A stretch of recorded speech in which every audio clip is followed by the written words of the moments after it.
Once upon a time, there was a pretty little girl whose mother would sign her up for every beauty pageant in town.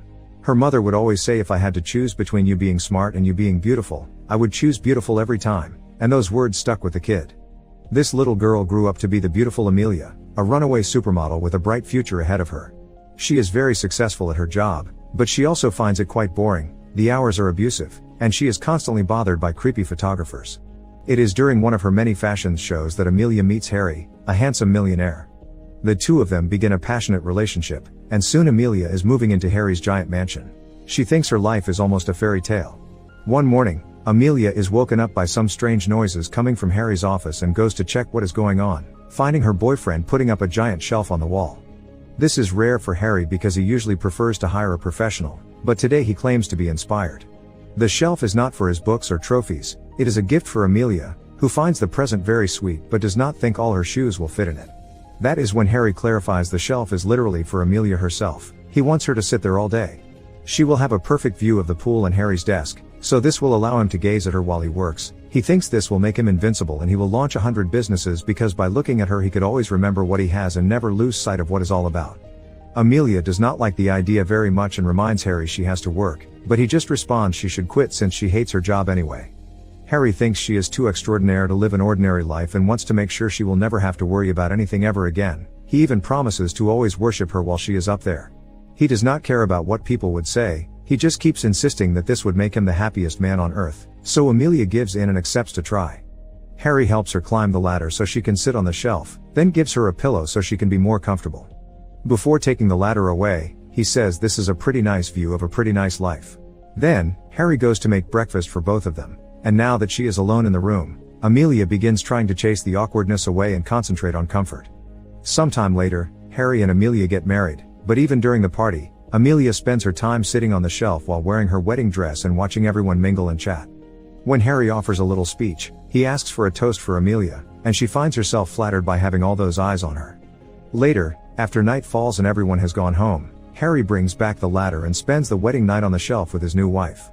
As days pass, Amelia tries to keep herself busy in different ways, like reading magazines, doing her nails, and even exercising.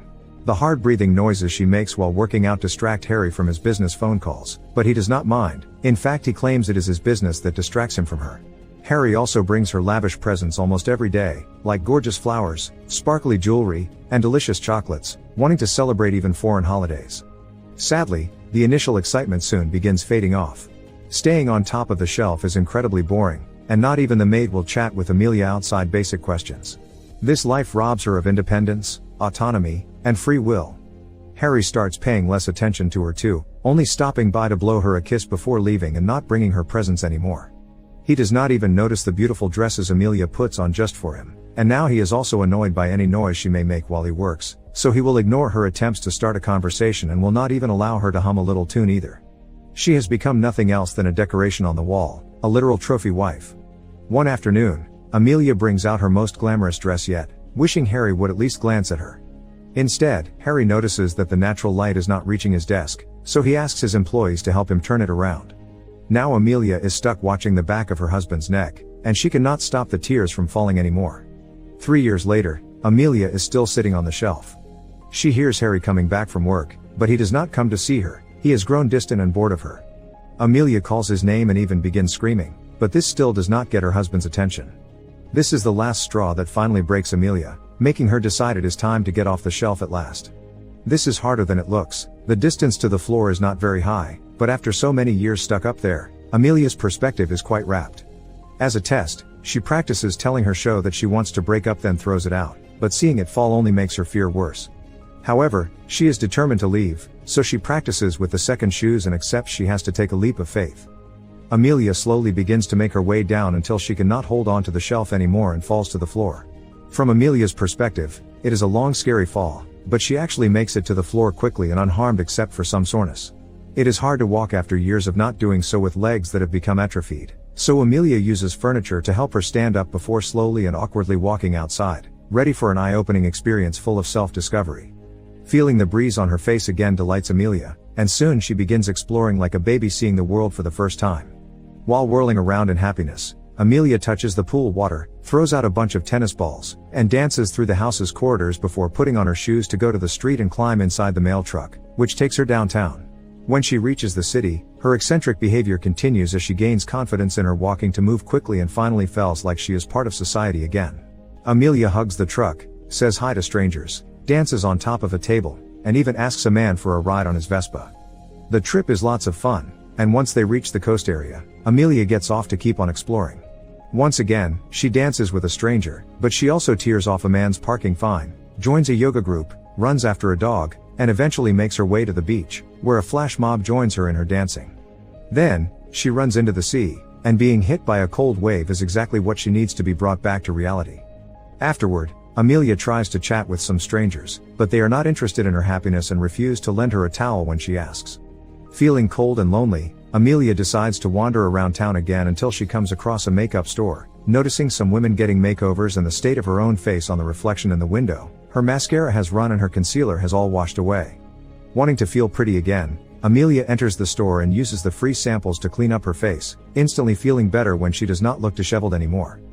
One of the clerks, Jordan, is impressed by Amelia's makeup skills because she works here and yet it took her a while to get that good. Jordan wonders if Amelia is a makeup artist, so Amelia quickly corrects her and explains her job is to sit like a trophy for a millionaire. Surprisingly, Jordan does not judge her for it, because her mother taught her that what matters is to be happy.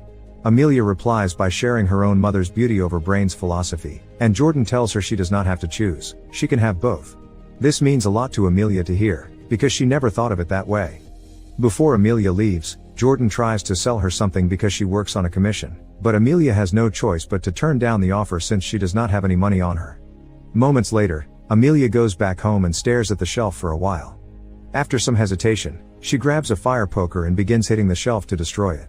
It is slow at first because destroying such big things is always scary, but soon it begins feeling extremely satisfying, so Amelia begins smashing more quickly until there is almost no shelf left. 1 year later, Amelia opens her own makeup store with her name as the brand. It is a big success, and there are always long lines outside waiting for their turn.